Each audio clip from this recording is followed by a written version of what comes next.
Okay, so now I'm going to explain using an exercise book to illustrate how persistence of vision works. Basically, in this exercise note, I have actually drawn different frames on the different leaves, and usually when we want to accomplish this in hardware, we get to display the different frames severally for about 30 seconds. Then we get to advance the different frames, changing those different frames, and therefore giving us the effect of consistently our brains get to interpret it as changing number, removing objects. That's just how persistence of vision works. And I've just drawn several frames on the leaves of these notes, and I'm just going to flip through so that you get to see exactly how it works. So I'm just going to do that now. So you can see that the car has fumes and is beginning to move across the screen. There, it's moving slowly. I'm doing that slowly so that we can see it. You can see the car exiting the screen. That's just basically how it works. Now I'm going to do that very fast and you'll see how it works clearly. Okay. Yes, and we're out. Then in the end. So that's just basically how persistence of vision works. Alright, so we're going to be looking at a new term, multiplexing. We've seen persistence of vision in the previous explanation I made. Multiplexing is actually a way of achieving persistence of vision in hardware, and I'm going to show you that. I'm going to explain that in a couple of moments. I want to quickly explain some more about multiplexing. Multiplexing basically is multiplexing technique is a hardware technique that allows you to save some microcontroller pins.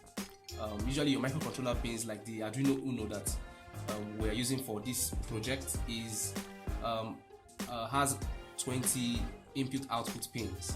So it's very limited though, but we're still going to use it. That's actually what we're using, and multiplexing is going to help us to save some pins. But I just want to show you some of the advantages of multiplexing before I go on to explain how it's related to persistence of vision.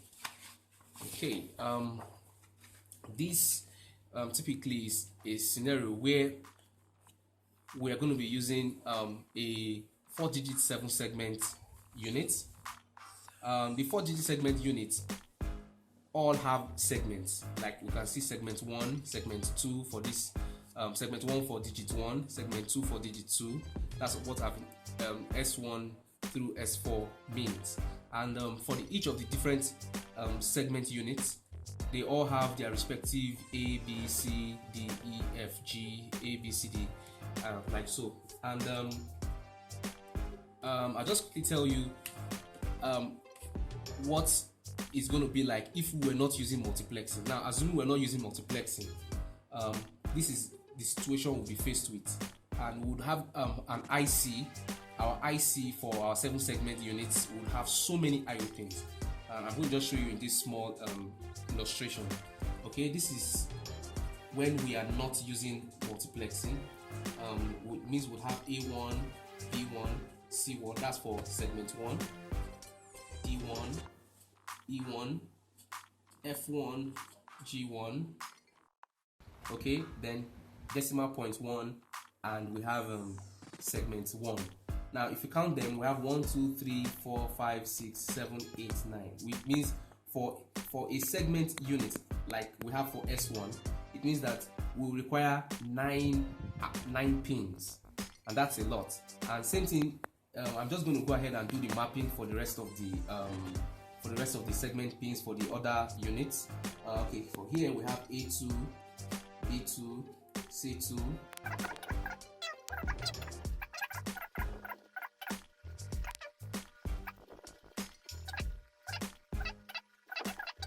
Have S4.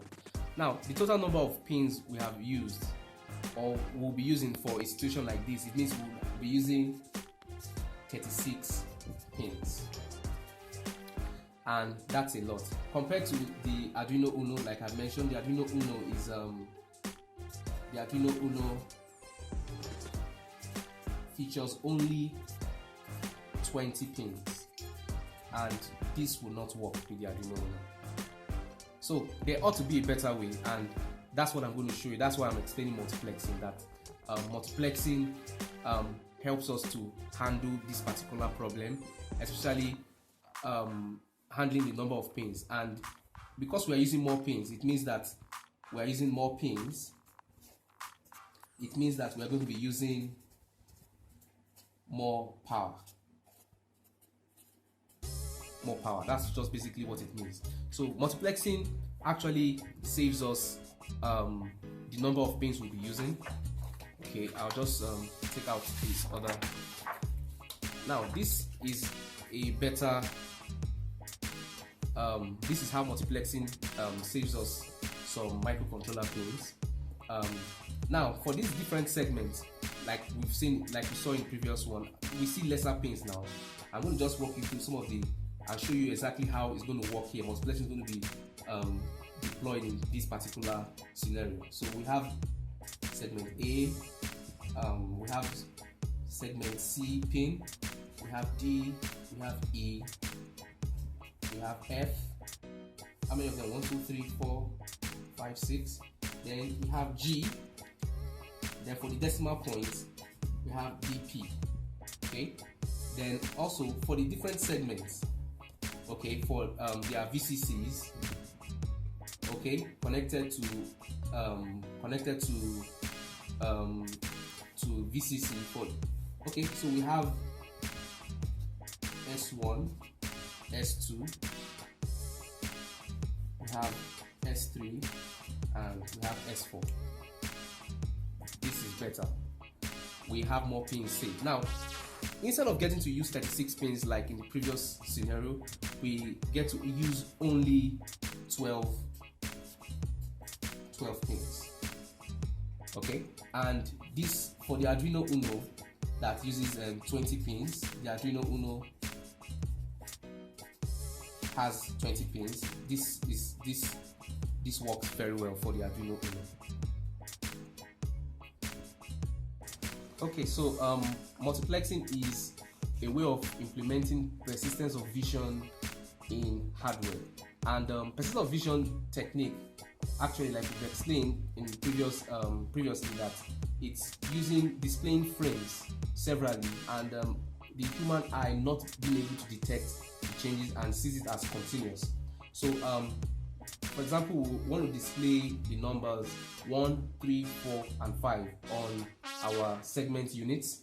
Now, for us to do that, especially with this scenario, the number 1 on segment 1, we get to display the number 1 on this particular segment, on the first segment.